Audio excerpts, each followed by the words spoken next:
49 అంటే సంతానం, 49 అంటే సంతోషం.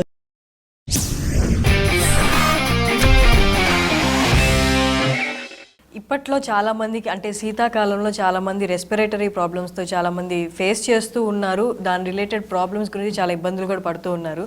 అది సీజనల్ వైజ్ వచ్చే ఫ్లూస్ కానీ లేకపోతే ఇంతకుముందు కోవిడ్ బారిన పడి దానివల్ల ఇప్పుడు ఏమైనా ఎఫెక్ట్స్ ఫేస్ చేస్తున్న వాళ్ళు కానీ వాళ్ళందరికీ చాలా ప్రాబ్లమ్స్, చాలా క్వశ్చన్స్ ఉన్నాయి.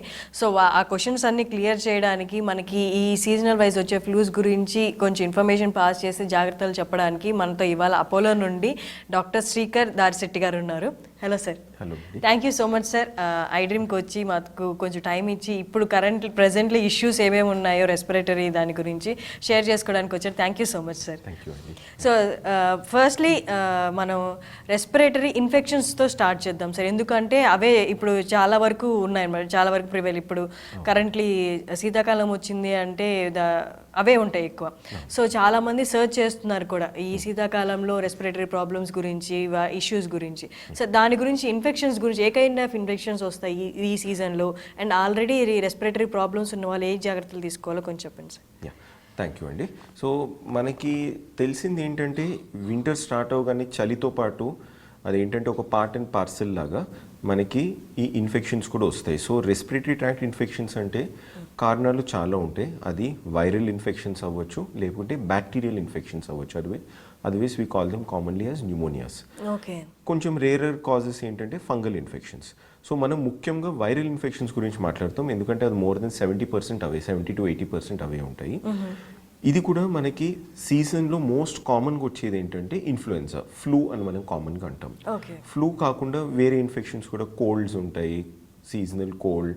తర్వాత మనకి లిటిల్ మోర్ ఇంపార్టెంట్ థింగ్ ఏంటంటే ఆస్తమా ఉన్నోళ్ళకి, లైక్ ఆస్తమా ఆర్ ఒక ముందే ప్రీ ఎగ్జిస్టింగ్ లంగ్ డిసీజ్ ఉన్నోళ్ళకి అది వర్స్నింగ్ ఆర్ ఒక అటాక్ ఆఫ్ ఆస్తమా లాగా అవ్వచ్చు. సో ఇవన్నీ కామన్గా మనము రెస్పిరేటరీ ఈ ప్రాబ్లమ్స్ మనం ఎన్కౌంటర్ చేస్తాం మా పేషెంట్స్లో. సో ఫస్ట్ ఏంటంటే వైరల్ ఇన్ఫెక్షన్స్. మనం ఫ్లూ గురించి మాట్లాడాలంటే ఇప్పుడు మనకు ఒక సర్ఫేస్ ఉంది, లైక్ ఉదాహరణంగా ఈ టేబుల్ ఉందండి. ఈ టేబుల్ మీద అయితే మనకి ఎప్పుడు వైరసెస్ ఉంటాయి, అదే పీక్ ఎండాకాలంలో కానీ లేకుంటే అది చలికాలంలో కానీ. కానీ మనకి చలికాలంలో ఏమవుతుందంటే ఆ ఎన్విరాన్మెంట్ ఐడియల్ ఉంటుంది వైరసెస్కి. సో నేను ఎండాకాలంలో లెట్సే ఈ టేబుల్ మీద, మన టేబుల్ మీద ఒక 100 వైరస్ పార్టికల్స్ ఉన్నాయి. చలికాలంలో కనీసం ఒక 1 వైరస్ పార్టికల్స్ ఉంటాయి. సో మనకి every time of the year, through out the year away viral particles ఉంటాయి. కానీ మనకి వింటర్ సీజన్లో అంత ఎక్కువ ఉంటాయి కాబట్టి మనం ఆ టేబుల్ ముట్టుకున్నా, మనం మొహం దగ్గర పెట్టినా ఏదన్నా మనకి ఇన్ఫెక్షన్ వచ్చే ఛాన్సెస్ ఎక్కువ ఉంటాయి.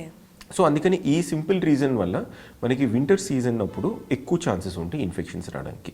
సార్ సిమ్టమ్స్ ఏమైనా ముందు కనిపిస్తాయా సార్? ఇన్ఫెక్షన్ ఉంది లోపల ఫామ్ అవుతుంది అన్నప్పుడు మనకి ఏమైనా సిమ్టమ్స్ కనిపిస్తాయా? అంటే ఈ వైరసెస్ అండి దాన్ని ఒక ఇంక్యుబేషన్ పీరియడ్ అని అంటారు. అంటే మన బాడీ లోపల వైరస్ ఎంటర్ అయిన తర్వాత ఎంతసేపు పడుతుంది మనకి ఇన్ఫెక్షన్ ఆర్ సిమ్టమ్స్ రావడానికి. So most of the viruses ఏంటంటే anything from 1 day to 3 days తీసుకుంటాయి. ఓకే, ఓన్లీ కోవిడ్ ఒక్కటి కొంచెం ఎక్సెప్షన్ ఉండే. Covid was taking about 5 to 7 days or sometimes even longer అనమాట. సో ఫ్లూ ఏంటంటే అట్లీస్ట్ ఒక 2 to 3 daysలో తెలిసిపోతుంది. సో మనం ముట్టుకుని ఆ ఇన్ఫెక్టెడ్ సర్ఫేస్ అన్న, లేకపోతే ఒక ఇన్ఫెక్టెడ్ పర్సన్తో అన్న కాంటాక్ట్, మనకు తెలిసిన వాళ్ళు దగ్గినా తుమ్మినా వాళ్ళు ఫ్లూతో ఇన్ఫెక్టెడ్ ఉంది, వాళ్ళతో మనం కాంటాక్ట్లో వచ్చామనుకోండి without adequate mask or protection, so మనం కూడా హై ఛాన్సెస్ ఉంటాయి మనకి ఇన్ఫెక్ట్ అవ్వడంలో. ఈ టైం మనకు ఒక 1 to 2 daysలో తెలిసిపోతుంది.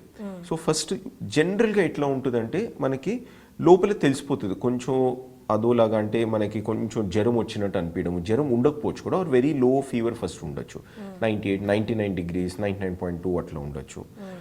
దాంతోపాటు మోస్ట్ ఆఫ్ ద టైం మనకి ముక్కు నుంచి నీళ్ళు కాడడం ఆర్ జలుబు అని అంటాము, జలుబులాగా మొదలవుతుంది. దాంతోపాటు మనకి ఇక్కడ 2 థింగ్స్ తెలుసుకోవాలి. ఒకటి కామన్ కోల్డ్, అంటే మన జలుబు ఆర్ రంప, శీత ఏదో ఒకటి అంటాం కదా, అది వర్సెస్ ఫ్లూ. సో జలుబులో ఏమవుతుందంటే అది కూడా ఒక వైరల్ ఇన్ఫెక్షన్, ఫ్లూ కూడా viral infection, 2 different viruses cause చేస్తాయి. జలుబులో ఏమవుతుంది మనకి ఇట్లానే ముక్కు నుంచి నీళ్ళు కాడితే ఫస్ట్ డే రోజు కొంచెం గొంతు మంటలాగా ఉండొచ్చు, తర్వాత అప్పుడప్పుడు జ్వరం రావచ్చు, మనకి మ్యాక్సిమం 99 వరకు రావచ్చు జ్వరం, దానికన్నా ఎక్కువ యూజువల్గా ఒక జలుబుకి రాదు. మడత రోజు అయిన తర్వాత మెల్లగా మన గొంతు నొప్పి తగ్గడం స్టార్ట్ అవుతుంది, ముక్కు నుంచి నీళ్ళు కాడడం ఎక్కువ అవుతాయి, తర్వాత ఇంకో 1-2 డేస్లో చిక్కగా చీమిడిలాగా బయటకు వస్తుంది. ఇది యూజువల్ కోర్స్ ఆఫ్ జలుబు. అప్పుడప్పుడు దగ్గు ఉంటుంది, అప్పుడప్పుడు దగ్గు ఉండకపోవచ్చు అనమాట. అది మెల్లగా ఒక 5 to 6 డేస్ మెల్లగా ఆర్ మ్యాక్సిమం 1 వీక్లో జలుబు తగ్గడం స్టార్ట్ అవుతుంది. చీమిడి కూడా చిక్కగా అయ్యి మెల్లమెల్లగా తగ్గుకుంటూ వెళ్ళిపోతుంది. ఇది జలుబు కోర్స్. ఇప్పుడు ఫ్లూ ఏమవుతుందంటే ఫ్లూ ఆల్మోస్ట్ ఒక 85 to 90% of times fever and body pains కంపల్సరీగా ఉంటాయండి. ఫీవర్ యూజువల్గా మోర్ దెన్ 100 degrees ఉంటుంది. బాడీ పెయిన్స్ ఉంటాయి. దాన్ని మన మెడికల్ టర్మ్స్లో మయాల్జియాస్ అని అంటారు. జనరలైజ్ బాడీ పెయిన్స్, మన కండరాల నొప్పి. తర్వాత యూజువల్గా ఫ్లూతో జనాలు ఏంటంటే వాళ్ళు రెస్ట్ తీసుకోవాలని అనిపిస్తుంది, ఎందుకంటే నొప్పులు బాగా ఎక్కువ ఉంటాయి. ఈ నొప్పులు జ్వరం కాకుండా తప్పకుండా వాళ్ళకి మన ముక్కు నుంచి నీళ్ళు కాడడం, జలుబు, గొంతు నొప్పి, తర్వాత పొడి దగ్గులాగా రావచ్చు. ఫ్లూ ఏంటంటే మనము ఒకవేళ ఫ్లూ లాగా ఈ సిమ్టమ్స్ అనుకుంటే జస్ట్ అదొక జలుబు అని చెప్పి దాన్ని ఇగ్నోర్ చేయకూడదు. ఎందుకంటే ఫ్లూలో మళ్ళీ దానిలో సబ్ టైప్స్ ఉన్నాయి, మళ్ళీ చాలా వైరసెస్ ఉన్నాయి ఫ్లూ కాజ్ చేసేవి. కొన్ని వైరసెస్ సీరియస్గా ఉంటాయి. ఉదాహరణంగా మనకి H1N1 మనం 2009లో విన్నాము, 2018లో కూడా విన్నాము. అవి చాలా సీరియస్గా ఎఫెక్ట్ అయినాయి మనుషులకి. ఎందుకంటే ఫ్లూ ఏంటంటే ఓన్లీ ఒక జలుబులాగా యూజువల్గా ఓన్లీ మన ముక్కుకి గొంతుకి ఇన్ఫెక్షన్ ఉండదు, అప్పుడప్పుడు ఊపిరితిత్తులకి కూడా వెళ్తుంది.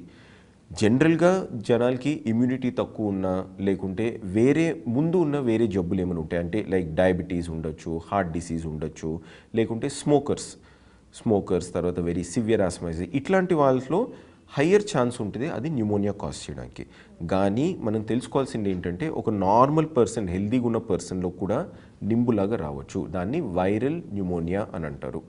ఓకే, వైరల్ న్యూమోనియా ఒకసారి వస్తే శరీరంలో ఆక్సిజన్ లెవెల్స్ తగ్గడము, బాగా ఆయాసం వచ్చేయడము, విపరీతంగా ఆయాసం వస్తే జనాలు బాగా సీరియస్గా సిక్ అయ్యి ఐసీయూ అడ్మిషన్ అవ్వచ్చు, వెంటిలేటర్ మీద ల్యాండ్ అవ్వచ్చు. సో మనం ఇదంతకు ఎందుకు చెప్తున్నామంటే మనం ఒక ఫ్లూ సస్పెక్ట్ చేస్తే మనం దాన్ని డెఫినెట్గా మెడికల్ ఫాలోఅప్ అవసరం. ఉట్టి ఒక జలుబులాగా పర్వాలేదు నేను వర్క్కి వెళ్ళిపోతాను అవసరం లేదు అని ఏదో ఒక ట్యాబ్లెట్ వేసుకుని ఊరుకోకూడదు. మెడికల్ అటెన్షన్ ఇమ్మీడియట్లీ కావాలండి. సో ఇది మనకి మోస్ట్ కామన్ ఉన్న వైరసెస్. ఇది కాకుండా మనం నోటీస్ చేస్తుంది ఏంటి, కొన్నిసార్లు కొన్ని వైరసెస్లో ప్యాటర్న్స్ వేరే ఉంటాయి. పేషెంట్స్ నేను ఇంకో 2 types లాగా చెప్తాను. ఒక పేషెంట్ వస్తారు, ఆయనకి జలుబు ఉంటుంది, కొంచెం గొంతు నొప్పి ఉంటుంది, మొదటి రోజు జ్వరంలాగా ఉంటుంది. దాని తర్వాత జలుబు తగ్గడం స్టార్ట్ అవుతుంది, దగ్గు కంటిన్యూ అవుతుంది. దగ్గు ఒక్కొక్కసారి పొడి దగ్గు ఉంటుంది, లేకుంటే కొన్నిసార్లు మనకి తెమడలాగా కఫంలాగా వస్తుంది అని అంటారు. దీని అర్థం ఏంటంటే ఆ వైరస్ వెళ్ళి మన మేజర్ ఎయిర్వేస్ అంటే మన గొంతులో ఉన్న మెయిన్ పైప్, ట్రెకియా అని ఒక లార్జ్ పైప్ ఉండి ఆ ట్రెకియా నుంచి 2 ఊపిరితిత్తుల్లోకి 2 పైప్స్ వెళ్తాయి. దాన్ని ట్రెకియా అండ్ బ్రాంకై అని అంటారు. ఈ 2 మెయిన్ పైప్స్ ఎఫెక్ట్ అవుతాయి, అప్పుడు కఫం వస్తుంది.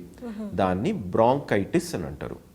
ఓకే, సో మన ఒక వైరల్ ఇన్ఫెక్షన్ వచ్చి ఆ జలుబు అదంతా తగ్గిన 2-3 రోజులకి దగ్గు స్టార్ట్ అవుతుంది. అందుకనే దాన్ని పోస్ట్ వైరల్ బ్రాంకైటిస్ అని అంటారు. ఇది వచ్చినప్పుడే అప్పుడు మన పేషెంట్స్ వస్తారు. యూజువల్గా నాకు జలుబు వచ్చింది, తగ్గిపోయింది, అయినా నాకు దగ్గు కఫంతో వస్తుంది అంటారు, కొన్నిసార్లు పొడి దగ్గు వస్తుంది అని అంటారు. సో ఇది ఒక వైరస్ వచ్చి ఇన్ఫెక్షన్ చేసిన తర్వాత మన బాడీలో వచ్చిన రియాక్షన్. సో ఇది జనరల్గా ఏంటంటే అది ఇన్ఫెక్షన్ ఉంది అని మనకి ఎటువంటి ఎవిడెన్స్ ఉండదు. అంటే వైరస్ వెళ్ళిపోయింది శరీరం నుంచి, కానీ కొంచెం ఎట్లా అంటే కొంచెం చీరేసి పోయింది లోపల మన మెయిన్ ట్రెకియా అండ్ బ్రాంకేలో.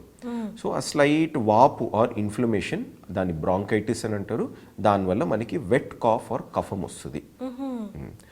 ఈ టైం అప్పుడు ఆల్వేస్ మనకి మెడికల్ అటెన్షన్ కావాలి. కాఫ్ సిరప్స్ కొంచెం హెల్ప్ చేస్తే ఇంకా కొంచెం సపోర్టివ్ మెడికేషన్స్ మనం ఇస్తాము. యూజువల్గా జనరల్గా ఒక 10 to 12 days or 10 to 2 weeks maximum 10 to 14 daysలో జనరల్గా దగ్గు వెళ్ళిపోతుంది. ఓకే, దీన్ని పోస్ట్ వైరల్ బ్రాంకైటిస్ అని అంటారండి. సో ఇది మన మోస్ట్ కామన్ ప్రెజెంటేషన్స్. ఇప్పుడు మిగతా వైరల్ ఇన్ఫెక్షన్స్ కూడా ఉంటాయి. దాంట్లో ఒక ఉదాహరణ ఏంటంటే పారా ఇన్ఫ్లుయెన్జా అని అంటారు. ఓకే, అది ఇన్ఫ్లుయెన్జా లాంటిది. తర్వాత చాలా వైరసెస్ ఉంటాయండి, కేవలం 100 వైరసెస్ ఉంటాయి ఇట్లాంటి ఇన్ఫెక్షన్స్ కాజ్ చేసేవి. ఓకే, సో ఇవన్నిటికీ ఏంటంటే మనకు ఆల్మోస్ట్ కామన్ ప్రెజెంటేషన్ ఉంటుంది. తెలిసినవి 2-3 మనం బాదర్ చేస్తాము. ఎందుకంటే ఇప్పుడు ఇన్ఫ్లుయెన్జా ఆర్ ఫ్లూ అని అంటాం కదా, అది అప్పుడప్పుడు ఒక ఎపిడమిక్ అంటే మొత్తం ఒక ప్లేస్లో ఆర్ ఒక ఊరులో లేకుంటే ఆ స్టేట్లో మల్టిపుల్ నెంబర్ ఆఫ్ కేసెస్ వస్తాయి. దాన్ని ఒక ఎపిడమిక్ అంటారు. సో కొన్ని వైరల్ ఇన్ఫెక్షన్స్ ఎపిడమిక్ కాజ్ చేస్తాయి. ఇంకా కొన్ని వైరల్ ఇన్ఫెక్షన్స్ ఉదాహరణగా కోవిడ్ దాన్ని పాండమిక్ కాజ్ చేస్తాయి. అంటే మొత్తం ప్రపంచం అంతా ఒకసారి ఇన్ఫెక్షన్ కాజ్ చేయొచ్చు. Okay, so any viral infection మనకు తెలుసుకుని మనం ప్యానిక్ అవ్వకూడదు, మన జాగ్రత్తల్లో ఉండాలి, కానీ కాషియస్ ఉండాలి. దాన్ని పర్వాలేదు జ్వరం వస్తే రాని అని అట్లా అనకూడదు. మీకు జ్వరం వచ్చి కొంచెం ఒళ్ళు నొప్పులు అనిపించినట్టు ఇట్లా ఏమైనా అనిపిస్తే తప్పకుండా వచ్చి మన రెస్పిరేటరీ ఫిజిషియన్ని కలవాలండి. సార్ మామూలుగా ఈ శీతాకాలంలో చాలా మందికి అంటే మామూలుగా జలుబులో వచ్చి తగ్గిపోయి ఉంటుంది, కానీ ఆ లోపల ఫ్లమ్ అనేది మాత్రము ఇబ్బంది పెట్టదు, కానీ రోజులో ఒక్కసారి 2 సార్లు ఇబ్బంది పెడుతూ ప్రొలాంగ్ అంటే ఒక 15 days 20 days వరకు అలా వస్తూ ఉంటుంది. అది ఏంటి సార్? అది అలా సో దాన్నే ఇది పోస్ట్ వైరల్ బ్రాంకైటిస్ అని అంటారండి. వేరే మనకి ఈ ఏమంటుందంటే వైరస్ వెళ్ళి మన గాలికి తీసుకునే పైప్స్, ఆ ట్రికియా అది మెయిన్ పైప్, తర్వాత బ్రాంకై అని రైట్ అండ్ లెఫ్ట్లోకి వెళ్ళేది. ఆ ఏరియాని మనకి దేన్ని ఏమంటారంటే మ్యూకోజా అని అంటారు. ఇప్పుడు మన లోపల మన నాలిక, మన బుగ్గలు లోపల మనం టార్చ్ చేసి చూస్తే పింక్గా కనపడుతుంది, స్మూత్గా పింక్గా కొంచెం మాయిస్ట్గా ఉంటుంది. దాన్ని మ్యూకోజా అని అంటారు. సో అది వెళ్ళి ఈ వైరస్ వెళ్ళి దాన్ని ఇన్ఫెక్ట్ చేసి వైరస్ శరీరంలో వెళ్ళిపోతుంది. మనం మందులు ఇస్తాము, లేకుంటే మన శరీరంలో ఇమ్యూనిటీనే వైరస్ని ఎలిమినేట్ చేసేస్తుంది. కానీ వైరస్ వెళ్ళి దాన్ని ఎఫెక్ట్ చేయడం వల్ల ఆ వాపు వల్ల ఆ ఎయిర్వేస్, అది ట్రికియా అండ్ బ్రాంకై, ఆ 2 కఫం ఎక్కువ ప్రొడ్యూస్ చేస్తాయి. ఓకే, సో దాన్ని ఏమవుతుందంటే మనకి బాడీకి కొంచెం టైం కావాలి హీల్ అవ్వడానికి. మందులు మనం కొన్ని మందులు ఇస్తాము, కొంచెం కఫం చిక్క కఫంని కొంచెం పల్చగా చేయడానికి మందులు ఇస్తాము. ఇలాంటివన్నీ కొన్ని సపోర్టివ్ మందులు ఇచ్చి కఫంని ఈజీగా తీయడానికి హెల్ప్ చేసి ఆ వాపుని కొంచెం తగ్గించడానికి కొంచెం సపోర్టివ్ ట్రీట్మెంట్ ఇస్తామండి. ఆల్ సెడ్ అండ్ డన్ మన శరీరంకి దాని నుంచి కోలుకోవడానికి, ఒక వైరల్ ఇన్ఫెక్షన్ వెళ్ళి పోస్ట్ వైరల్ బ్రాంకైటిస్ వచ్చిన తర్వాత కోలుకోవడానికి కనీసం మనకు ఒక 10-15 రోజుల వరకు పట్టొచ్చు. ఈ టైం మనకి కొంచెం దగ్గు ఉంటుంది. ఇంకోటి ఏంటంటే అదంతా వాపు ఉంది. సో వాపు ఉందంటే ఇప్పుడు ఉదాహరణ ఆలోచించుకోండి, మనకు ఒక దెబ్బ తగిలింది అనుకోండి చేతి మీద, మనము అదంతా ఎర్రగా ఉంటుంది, ఒక చిన్న దెబ్బ కూడా ఉండొచ్చు, కొంచెం బ్లీడింగ్ అవ్వచ్చు, కానీ దాని చుట్టూ అయితే వాపుగా ఎర్రగా ఉంటుంది. ఏది మన దెబ్బ ఒక చిన్న కట్ అయినా కూడా దాని చుట్టూ వాపు ఉంటుంది. ఇప్పుడు మనం మన నార్మల్ చర్మం మీద వేలు పెడితే మనకు అప్పుడప్పుడు పరిచయం కూడా ఉండదు, ఎవరు ముట్టుకున్నారో తెలియదు, కానీ దెబ్బ మీద అట్లే మెల్లగా ముట్టుకున్న బాగా నొప్పేస్తుంది. ఇది కూడా అంటే సో మనం బయటికి వెళ్ళామనుకోండి, పొల్యూషన్ అయితే మనకి తప్పదు, చలికాలం, సో చల్లగాలి, డస్ట్ ఉన్న ఎయిర్ అది మనం పీల్చుకున్నప్పుడు ఇట్లా బ్రాంకైటిస్ ఉన్నప్పుడు దగ్గు ఎక్కువ అవుతుంది. ఎందుకంటే అది కూడా వెళ్ళి కొంచెం ఇరిటేట్ చేస్తుంది. ఆల్రెడీ వాపు ఉంది దాంట్లో, అది ఆ డస్ట్ వల్ల ఇంకా మనకి ఇరిటేషన్ లాగా ఎక్కువ వచ్చి దగ్గు ఎక్కువ అవుతుంది. సో దీని గురించి ఏం చేయాలి, మనం as far as possible avoid చేయాలి. బాగా చల్లగా ఉంటే మాస్క్ వేసుకుంటే బెటర్. కొంచెం వేడి గాలి, మన మాస్క్ కొంచెం హ్యూమిడిఫై చేసి, మన ముక్కు హ్యూమిడిఫై చేసి గాలిని లోపలికి తీసుకున్నప్పుడు మనకు కొంచెం రిలీవింగ్గా అనిపిస్తుంది. అదే కానీ మనం బయటికి వెళ్ళి అడిక్వేట్ వార్మ్ క్లోత్స్ వేసుకోకుండా, లేకపోతే మాస్క్ వేసుకోకుండా చల్ల గాలి పీల్చి ఉంటే మనకు కఫం ఎక్కువ అవుతుంది. ఇంకా కోల్డ్ ఐటమ్స్ కూడా, మనం కోల్డ్ ఫుడ్స్ తింటే కూడా కఫం ఎక్కువ అవుతుంది. మొత్తం రికవర్ అయిన తర్వాత ఆ 1 to 2 weeks కొంచెం ఓపిక పడితే దాని తర్వాత రికవర్ అయ్యి మనకి ఎండ్ అయిపోతుంది ఆ ప్రాబ్లం. ఓకే సార్, మామూలుగా ఒక సీజన్ వైజ్ కొన్ని వెజిటేబుల్స్ అవి లేదా ఫ్రూట్స్ తింటే చాలా వరకు ఇమ్యూనిటీ ఉంటుంది, ఫ్లూ బారిన పడకుండా ఉంటాము, జలుబు అవి రాకుండా ఉంటాం. ఆ kind of foods and vegetables ఏముంటాయి సార్? అండి, ఒకటి మనకు తెలుసుకోవాల్సింది ఏంటంటే any food and vegetable is good for health అండి. సో మనకి కొన్ని ఫుడ్స్ ఏంటంటే మనకి మోర్ న్యూట్రిషనల్లీ డెన్స్ ఉంటాయి, అంటే మనకి ఎక్కువ న్యూట్రిషన్ వస్తుంది, more number of vitamins, minerals అవన్నీ ఉంటాయి.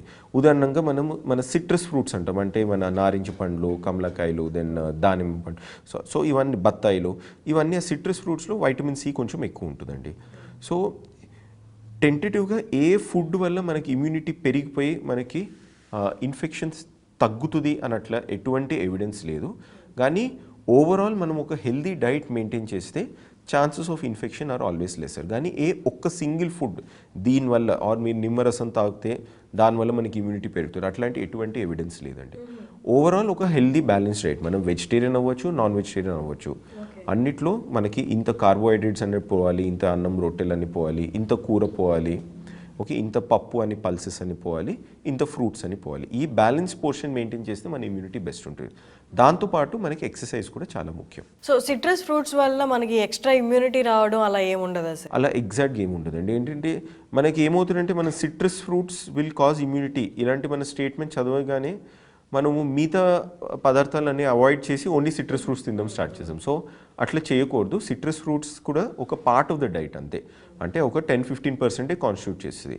మనం ఓన్లీ సిట్రస్ ఫ్రూట్స్ తిని మన పప్పులు, తర్వాత దాల్, పల్సెస్, తర్వాత ఇట్లా శనగలు, అవన్నీ అన్నము అవన్నీ అవాయిడ్ చేస్తే మనకి ఎటువంటి ఇంప్రూవ్మెంట్ ఇన్ ఇమ్యూనిటీ అవ్వదండి. ఎందుకంటే సిట్రస్ ఓన్లీ అదొక ఎడిషనల్ సంథింగ్ లైక్ మనం కూరల మీద ఉప్పు జల్లుకున్నట్టు, ఓన్లీ ఉప్పు తింటే మనకి ఏం టేస్ట్ రాదు. సో అలాంటిది అనమాట. సార్ ఇప్పుడు మామూలుగా ఈ శీతాకాలంలో బయట పొల్యూషన్ లెవెల్స్ కూడా అంటే ఎక్కువ ఉండడం వల్ల ఆల్రెడీ రెస్పిరేటరీ ప్రాబ్లమ్స్ ఉన్న వాళ్ళకి, లేకపోతే సెన్సిటివ్ ఉన్న వాళ్ళకి కొత్తగా రెస్పిరేటరీ ప్రాబ్లమ్స్ స్టార్ట్ అవ్వడం అలా జరుగుతుంది కదా సార్. అలాంటి వాళ్ళకి ఏమన్నా ప్రికాషన్స్ లేకపోతే ఏమన్నా జాగ్రత్తలు? సో మనకి కొన్ని ప్రీ ఎగ్జిస్టింగ్ రెస్పిరేటరీ ఇన్ఫెక్షన్స్ ఉంటుంది. మోస్ట్ కామన్ ఏంటంటే ఆస్తమా. అదంతా మనకు తెలిసింది. ఆస్తమా వల్ల మనకి ఇట్లా చల్లగాలి తీసుకున్న, పొల్యూటెడ్ ఎయిర్ తీసుకున్న మనకి ఏంటంటే ఆస్తమాలో మెయిన్ మళ్ళీ మన సేమ్ పైప్స్, ఈ ట్రెకియా, బ్రాంకై అని చెప్పాం కదా, పెద్ద పైప్స్ లంగ్స్లోకి వెళ్ళేవి. ఆ పైప్స్లో వాపు వస్తుంది, అట్ ద సేమ్ టైం దాని సైజ్ చిన్నగా అవుతుంది అనమాట. దాంతో ఆ పిల్లి కూతురులాగా వీజింగ్ సౌండ్ అంటారు, కుయ్ కుయ్ అని శబ్దం వినపడుతుంది. దానివల్ల అవుతుంది. ఇంకో టైం ఆ టైంలో మనకి కఫం కూడా ఎక్కువ వస్తుంది ఆస్తమా పేషెంట్లో. సో ఆస్తమా ఒక మెజారిటీ ఆఫ్ ద ఆస్థమాటిక్స్, ఇంకా స్మోకర్స్, బాగా సిగరెట్లు, బీడీలు, లేకపోతే కొన్ని ప్రొఫెషన్స్లో వేరే బాగా డస్ట్ ఉంటుంది. లైక్ వాళ్ళు ఏమైనా ఫ్యాక్టరీ వర్కర్స్ అవ్వచ్చు, సిమెంట్ ఫ్యాక్టరీ వర్కర్స్, లేకుంటే వాళ్ళు ఏమైనా టెక్స్టైల్ ఇండస్ట్రీస్లో పనిచేసిన వాళ్ళు. ఆ పొల్యూషన్ ఎక్స్పోజర్ వల్ల వాళ్ళకి సిఓపిడి అని ఇంకొక కండిషన్ వస్తుందండి. దాన్ని క్రానిక్ అబ్స్ట్రక్టివ్ ఎయిర్వే డిసీజ్ అని అంటారండి. సో ఆస్తమా వాళ్ళని వాళ్ళు కూడా ఇట్లనే పిల్లి కూతుళ్ళు వస్తాయి, తర్వాత వాళ్ళకి ఆయాసం వస్తుంది, దగ్గు, కఫం వస్తుంది. సో ఇది 2 మేజర్ కాంపోనెంట్స్ అండి. మనకి యూజువల్గా చలికాలంలో ఎవరైతే పేషెంట్స్ ఈ 2 డిసీజెస్తో బాధపడుతున్నారో వాళ్ళకి ఎక్కువ అయ్యే ఛాన్సెస్ ఉంటాయి.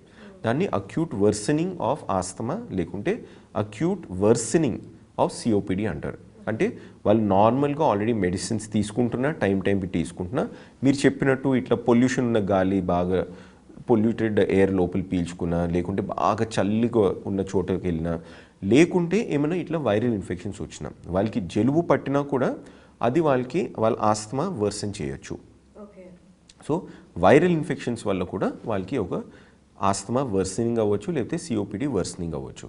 సో ఆస్తమా, సిఓపిడి వర్సనింగ్ అవ్వచ్చు. వాళ్ళకి ఏమవుతుందంటే వాళ్ళు ఉన్న దానికన్నా ఎక్కువ ఆయాసం రావడము, తర్వాత ఎక్కువ కఫం రావడము, ఎక్కువ దగ్గు రావడము, జ్వరం రావడము, ఇవన్నీ అవుతాయి. సో వాళ్ళకి ఇమీడియట్గా ఐదర్ హాస్పిటల్ విజిట్ అన్న అవసరం పడుతుంది, లేకుంటే అప్పుడప్పుడు ఎమర్జెన్సీ కేర్ కూడా అవసరం పడుతుంది. ఓకే సార్, అది వాళ్ళకి ఎక్కువ ఫ్లమ్ అనేది ఈ సీజన్లోనే బయటకు వస్తుంది ఆస్తమా పేషెంట్స్? అవునండి. సో మనము ప్రికాషన్స్ ఇక్కడ ఏం తీసుకోవాలంటే, ఫస్ట్ అండ్ ఫార్మోస్ట్ మనకి ఎప్పుడన్నా ప్రాబ్లమే కాజ్ చేసేది మన ఆక్యుపేషన్ అండ్ హ్యాబిట్స్ అండి. ఇప్పుడు ఉదాహరణంగా ఒక పర్సన్ ఆయన సిమెంట్ ఫ్యాక్టరీలో పనిచేస్తున్నారు. అది వాళ్ళు జాబ్ ఆయన ఎన్నో ఇయర్స్ నుంచి చేసుకుంటున్నారు. సో మన పుస్తకాల్లో చదివితే మీరు జాబ్ మార్చేయండి అని అనడం, కానీ అది నిజం లైఫ్లో చాలా కష్టం. అది ఎవరైనా జస్ట్ జాబ్ మారిపోండి, ఇంకో దగ్గరికి వెళ్ళిపోండి అని చాలా కష్టం. వాళ్ళకి జాబ్స్ దొరకడం కూడా అంత ఈజీ కాదు. సో మనం ఏం చేయాలంటే, ఓకే మన ఎన్విరాన్మెంట్ ఇలాంటిది, ఈ కెమికల్స్ మనం రోజు వాడతారు. నేను ఇది ఓన్లీ ఆ వర్కర్స్ గురించి మాట్లాడుతున్నాం. ఎవరికైతే పొల్యూషన్ వల్ల ఈ కండిషన్స్ వచ్చాయో వాళ్ళు ఏం చేయాలంటే కనీసం ఒక మాస్క్ వేసుకోవాలి. మాస్క్ కంపల్సరీగా వాడాలి. వాడు వర్క్ ప్లేస్లో ఎన్నైతే 8 గంటలు పనిచేస్తున్నారో 9 గంటలు ఆ టైం మాస్క్ అయితే కంపల్సరీ వాడి, అది కాకుండా వాళ్ళకి డస్ట్ ఎక్స్పోజర్ చాలా ఎక్కువ ఉంటాయి వాళ్ళ వర్క్ ప్లేస్లో, క్యాప్ ఒకటి వేసుకోవాలి. ఎందుకు వేసుకోవాలి? ఎందుకంటే మనం రోజు తలస్నానం అయితే చేయలేము. సో ఆ డస్ట్ అంతా, దుమ్ము అంతా మన తలలో ఉంటుంది. రాత్రి మనం పడుకున్నప్పుడు రాత్రి అంతా మనం అది పీల్చుతూ ఉంటారు మనం వర్కర్స్. పొద్దున్న కల్లా వాళ్ళకి ఐదర్ గొంతు పట్టడం, లేకుంటే ఆయాసం స్టార్ట్ అవ్వడం, ఇవన్నీ ప్రాబ్లమ్స్ వస్తాయి. సో మన లంగ్స్ని ప్రొటెక్ట్ చేసుకోవాలి. At the same time hair కూడా కవర్ చేసుకోవాలి. ఇది ఫస్ట్ థింగ్. తర్వాత నెక్స్ట్ ఏంటంటే ప్రొటెక్షన్ నెక్స్ట్ ఇస్ అవాయిడ్. ఇప్పుడు ఎవరైనా వాళ్ళ ఫ్రెండ్స్ ఎవరైనా స్మోకర్స్ ఉంటే వాళ్ళ నుంచి దూరంగా ఉండడము, బాగా చల్లగాలి ఉంటే అప్పుడు కూడా మాస్క్ వేసుకోవడం. So that mask and warm clothing. So మనకి ఆల్వేస్ మందుల కన్నా ఫస్ట్ మన ఎన్విరాన్మెంట్ నుంచి protection more important. Protection or prevention is better than cure అని అంటారు కదండి, అట్లానే. దాని తర్వాత మనం ఎంత జాగ్రత్తలు పడినా అప్పుడప్పుడు ఇలాంటి అటాక్స్ వచ్చే తప్పదు, మనకి అవుతుంది అది. సో అది సెకండ్ స్టెప్ ఏంటి, మనం రికగ్నైజ్ చేయడం. ఒకవేళ తనకు ఆయాసము, తన రెగ్యులర్గా తన మందులు వాడుతుంటే ఆ రోజు పొద్దున ఏదో మళ్ళీ ఏమైనా లారీ వెళ్ళిందా లేకపోతే డస్టీ ఎన్విరాన్మెంట్కి వెళ్తే ఆయాసం ఎక్కువ అవుతుంది, దాన్ని తీసి పడేయకూడదు. ఆయాసం ఎక్కువ అవుతుంది కదా, నాకు ఆల్రెడీ జబ్బు ఉంది కదా, పర్వాలేదు అని. అట్లా కాదు, వాళ్ళు ఇవాల్యుయేట్ చేసుకోవాలి. మనం జనరల్గా ఏం చేస్తామంటే మా ఆస్తమా పేషెంట్స్ వీళ్ళందరికీ ఆస్తమా యాక్షన్ ప్లాన్ అని ఒక ప్లాన్ లాగా ఇస్తాం. ఆయాసం ఇంత ఎక్కువ అవుతే ఇట్లా ఈ ఇన్హేలర్ ఒక ఎక్స్ట్రా పఫ్ తీసుకోండి, లేకపోతే ఈ గోళీ ఉంటుంది కదా, ఈ గోళీ ఒక ట్యాబ్లెట్ వేసుకోండి అని మనం యూజువల్ ప్లాన్లో రాసిచ్చేస్తాము మన పేషెంట్స్కి. సో అది వాళ్ళు పాటించాలి. అది ఒకవేళ అది చేసినా కూడా వాళ్ళ ఆయాసం ఎక్కువ వస్తే అప్పుడు మెడికల్ అటెన్షన్ తీసుకుంటే బెటర్ అండి. ఇది వీళ్ళ కోసం అండి. దెన్ అదర్ వేస్ మనకి ఏంటంటే మన ఎన్విరాన్మెంట్ నుంచి కొన్నిసార్లు మనం ఎస్కేప్ అవ్వలేము. మనకు ఆల్రెడీ తెలిసింది ఏంటి, ఈ ఎన్విరాన్మెంట్ వల్ల చలి వల్ల మనకి ఎట్లనే ఇన్ఫెక్షన్స్ వచ్చే ఛాన్సెస్ ఎక్కువ ఉంటాయి. సో సింపుల్ హ్యాండ్ హైజీన్, మనం ఎప్పుడైనా ముట్టుకుంటే లేకపోతే బయట ఎక్కడైనా కూర్చుని వర్క్ చేస్తుంటే లంచ్కి వెళ్ళాలంటే ఫస్ట్ చేతులకి వెళ్ళి అప్పుడు తినాలి. మనం ఇంకోటి ఏం నోటీస్ చేస్తాం, అన్కాన్షియస్గా మనం చాలాసార్లు మన మొహం మీద చేతులు పెట్టుకుంటాం. ఇది ఒక హ్యాబిట్ అందరికీ ఉంటుంది, 99%. ఇన్ఫ్యాక్ట్ మనకు కూడా అందరికీ ఉంటుంది ఇక్కడ. అది ఎంతవరకు అవాయిడ్ చేస్తే అంత బెటర్. ఎందుకంటే మన మొహం మీద, మన నోస్ అండ్ మౌత్ ఈ ప్లేసెస్ మీద మనం చేతులు పెట్టుకుంటేనే మనకి ఇన్ఫెక్షన్స్ వచ్చే ఛాన్సెస్ ఎక్కువ ఉంటాయి.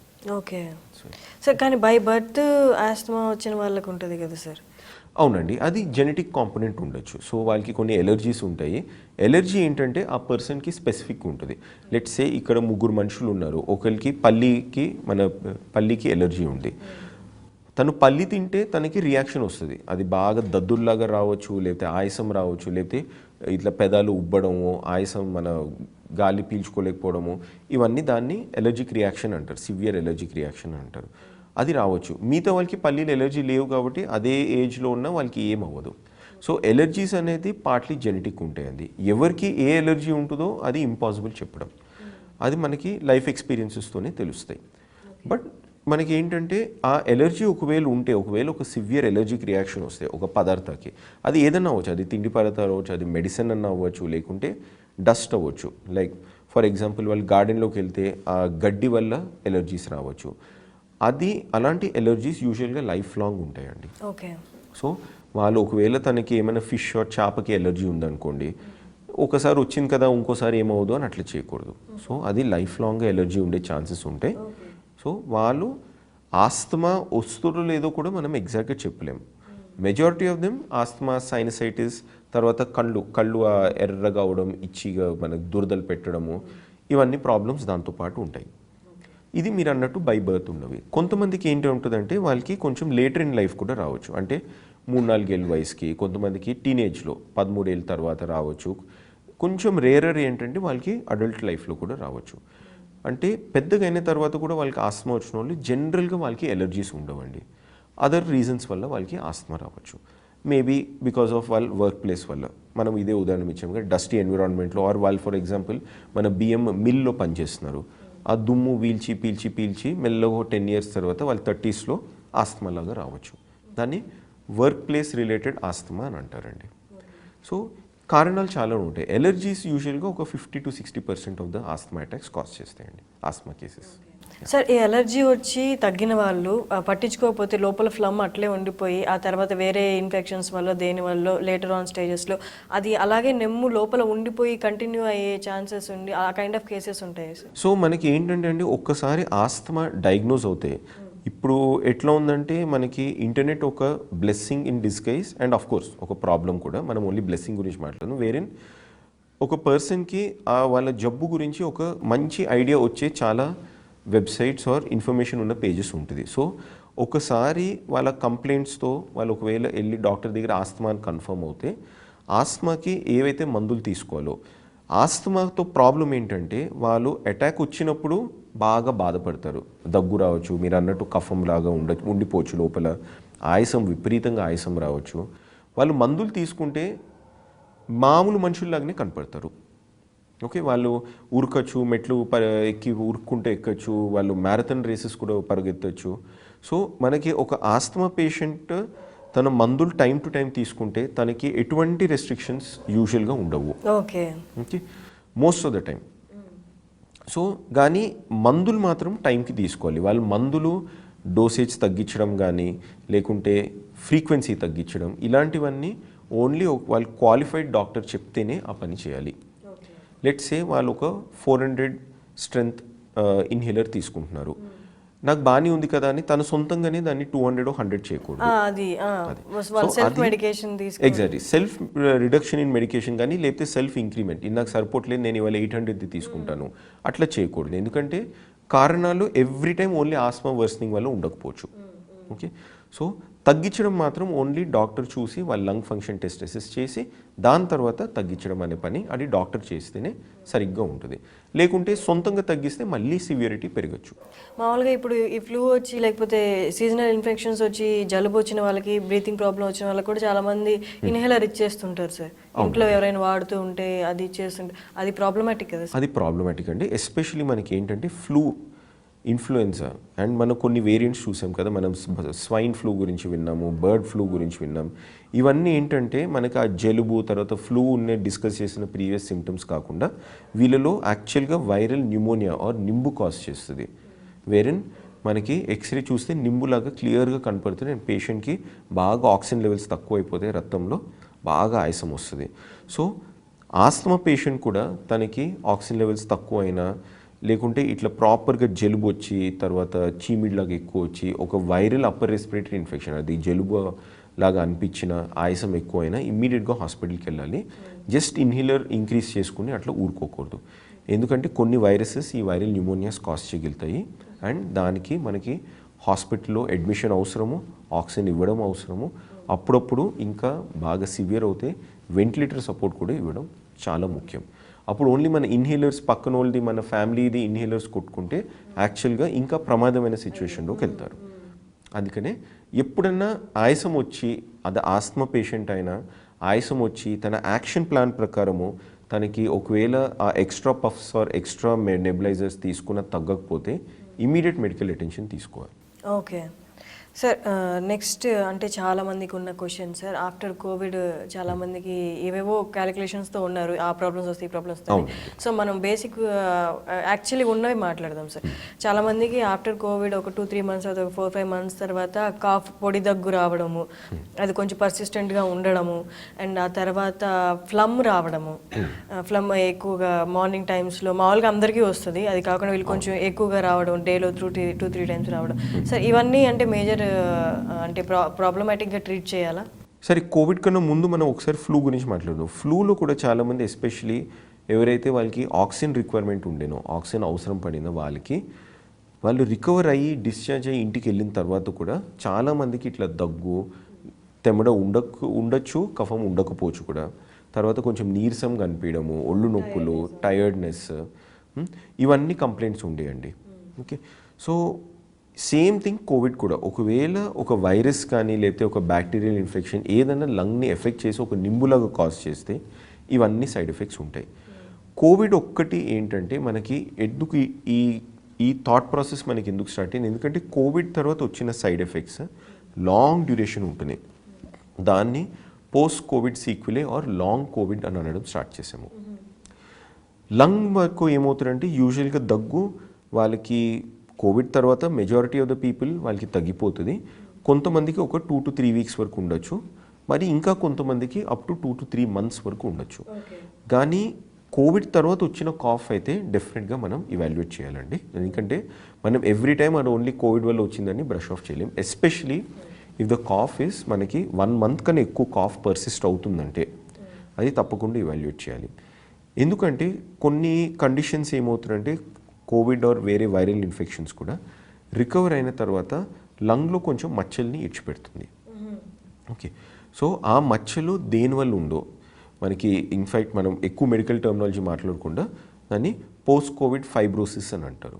వేరే మనకి బాగా మచ్చల్లాగా ఉండిపోతుంది. ఇప్పుడు మనకి ఏమైనా దెబ్బ తగిలింది అనుకోండి, కింద పడి పెద్ద దెబ్బ తగిలితే మనం కూడా చూస్తాం మోకాళ్ళ మీద చాలా చాలా మచ్చల్లాగా తిక్కుగా మన చర్మం తిక్కుగా అయిపోయి లావుగా అయిపోయి మచ్చలాగా ఉండిపోతుంది.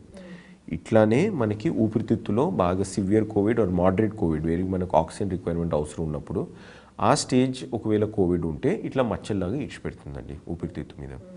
దగ్గు దానివల్ల రావచ్చు, కొంచెం ఆయాసంగా అనిపించచ్చు. సో మనం పీరియాడిక్గా మానిటర్ చేసేయాలి, ఎక్స్రేస్తో మానిటర్ చేయాలి. ఓన్లీ అవసరం ఉంటే అది డాక్టర్ రికమెండ్ చేస్తే ఇంకొక సిటీ స్కాన్ ఏమైనా రిపీట్ చేసి చెక్ చేయాలి. బట్ పోస్ట్ కోవిడ్ కాఫ్ని అయితే మనం చేయాలి. సో ఇంకోటి దానికి అలాంగ్ విత్ యూజువల్ మెడికేషన్ మనము ఫిజియోథెరపీ అడ్వైస్ చేస్తాము, రీహాబిలిటేషన్ అంటే overall body strength training advocate చేస్తాము. ఇవన్నిటితో పర్సన్ రికవరీ కొంచెం ఫాస్టర్ అవుతుంది.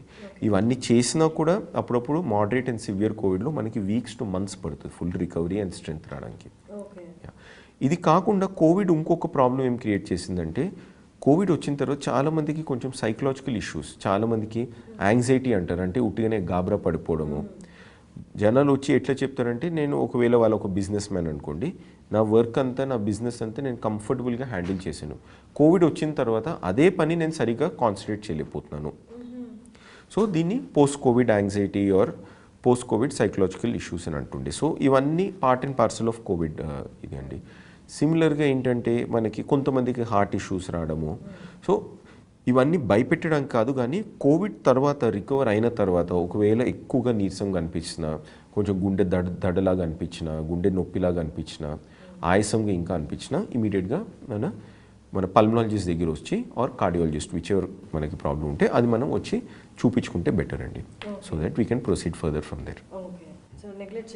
నెగ్లెక్ట్ చేయకూడదండి ఇట్లా వస్తుంది. సో మనకి ఒకటి అండి, ఆల్వేస్ మన ఫస్ట్ టాపిక్ మనం మాట్లాడినట్టు prevention is better than cure అండి. సో మనకి అది కోవిడ్ అన్న అవనివ్వండి, కొత్త వేరియంట్స్ కూడా వచ్చినాయి మనకి. చైనాలో చాలా డ్యామేజ్ కాజ్ చేసింది, చాలామందికి ఇన్ఫెక్ట్ అయింది. ఇండియాలో ఒక ఫ్యూ కేసెస్ రిపోర్ట్ అయినాయి, బట్ ఇవి వేరియంట్స్ వస్తూనే ఉంటాయి. ఫ్లూ అండ్ కోవిడ్ ఈ రెండు వైరసెస్లో మాత్రము మనకి కొత్త కొత్త వేరియంట్స్ వస్తుంటాయి. అందుకనే మనం ఎంతో కాలం నుంచి చూస్తుంది ఫ్లూ, మన వ్యాక్సిన్ ఉంటుంది ఫ్లూకి, అది ఎవ్రీ ఇయర్ తీసుకోవాలి. ఎందుకంటే సపోజ్ మనం 2021లో తీసుకున్నాము, 2021లో ఫ్లూ వ్యాక్సిన్ 2022లో వచ్చే ఫ్లూ వ్యాక్సిన్కి చాలా డిఫరెన్స్ ఉంటుంది. ఫ్లూ వైరస్ కూడా మనకు మారుతూ ఉంటుంది, దాన్ని మ్యూటేషన్ అని అంటారు. అది మార్పులు ఆ డిఫరెంట్ మ్యూటేషన్స్కి కలిపి ఆ వ్యాక్సిన్ 2021 ఎండింగ్ ఆర్ 2022 బిగినింగ్లో తయారు చేసి 2022లో ఇస్తారు. సో ఎవ్రీ ఇయర్ మళ్ళీ 2023లో మళ్ళీ ఫ్లూ వ్యాక్సిన్ తీసుకోవాలి. సో ఇవి మారుతూ ఉంటాయి. కోవిడ్ కూడా అదే అవుతుంది. కోవిడ్ కూడా మనకి చూసాము, మనం డెల్టా వేరియంట్ చూసాము, మన ఇనిషియల్ ఒమైక్రాన్ చూసాము, ఒమైక్రాన్లో చాలా టైప్స్ మళ్ళీ చూసాము. సో ఇవన్నీ మార్పులు వస్తూనే ఉంటాయి. బట్ మనం ఉట్టిగానే ఆ మార్పులు వచ్చినాయని చెప్పి ఇది మైల్డ్ కోవిడే కదా మనం పట్టించుకోకలేదు, లేకపోతే అమ్మో ఇది సివియర్ కోవిడ్ చాలా జాగ్రత్తగా ఉండాలి. ఎందుకంటే డెల్టా వేరియంట్ బాగా సివియర్ ఉండే, జనాలు చాలా జాగ్రత్త పడ్డారు, చాలా కోలుకున్నారు, ప్రాబ్లమ్స్ కాజ్ చేసింది. బట్ ఒమైక్రాన్ అనేవరకు ఏంటంటే ఇది ఓన్లీ ఒక సైనస్ ప్రాబ్లం కదా, మనకి ఏమవుతుంది అట్లా ఎప్పుడు ఉండకూడదు. ఎందుకంటే ఏ వైరస్ ఎట్లా మ్యూటేట్ అవుతుందో అది ఎవరికి తెలియదు. మనం దాచుకుంటే టెన్షన్ పడకుండా మన జాగ్రత్తల్లో ఉండాలి. కోవిడ్ అయితే ఇంకా ఉంది. సో మనం పబ్లిక్ ప్లేసెస్కి వెళ్ళినా, లేకుంటే ఎక్కడైనా బయటికి వెళ్ళినా ఆర్ మన వర్క్ ప్లేస్కి వెళ్ళినా ఎంతవరకు వీలవుతే మన ఫేస్ ప్రొటెక్షన్ అంటే మాస్క్ వాడడము, అవసరం ఉంటే హెడ్ క్యాప్ లాగా వేసుకోవడము, లేకుంటే ఫేస్ మాస్క్ లాగా ప్రాపర్ ఫేస్ గేర్ షీల్డ్ లాగా వేసుకోవడము, ఇవన్నీ అండ్ సోషల్ డిస్టెన్సింగ్. ఓకే, ఇవి మనం కంటిన్యూ చేయాలి. అది ఫ్లూ అయినా అది కోవిడ్ అయినా ఇవన్నీ చేయాల్సి వస్తుంది. అండ్ ఎవరైనా ఇన్ఫెక్షన్ ఉంటే వాళ్ళని కొంచెం ఐసోలేట్ చేసి డిస్టెన్స్ మెయింటైన్ చేయడం. ఇది it will be a norm for next couple of years అండి. ఎందుకంటే మనకి ఎవ్రీ ఇయర్ ఫ్లూ ఎపిడమిక్స్ వస్తూ ఉంటాయి, వేరేన్ మనకి సెప్టెంబర్ నుంచి ఫిబ్రవరి మార్చ్ వరకు ఫ్లూ సీజన్ స్టార్ట్ అవుతుంది. ఎవరికి సీరియస్ అవుతుందో ఎవరు చెప్పలేరు. Just because the person is young and healthy that doesn't give guarantee అండి దట్ పేషెంట్కి సివియర్ అవ్వదని చెప్పి. సో మన ప్రొటెక్షన్ ఇస్ ద కీ అండి ఎనీ రెస్పిరేటరీ ఇన్ఫెక్షన్ నుంచి. Okay sir, thank you so much మాతో ఇంత టైం ఇచ్చి ఇప్పుడు కరెంట్ ఉన్న ఇష్యూస్ గురించి, రెస్పిరేటరీ ఇష్యూస్ గురించి అంతా చాలా ఇన్ఫర్మేషన్ చెప్పారు అండ్ గైడెన్స్ కూడా ఇచ్చారు. Thanks a lot sir. Thank you అండి.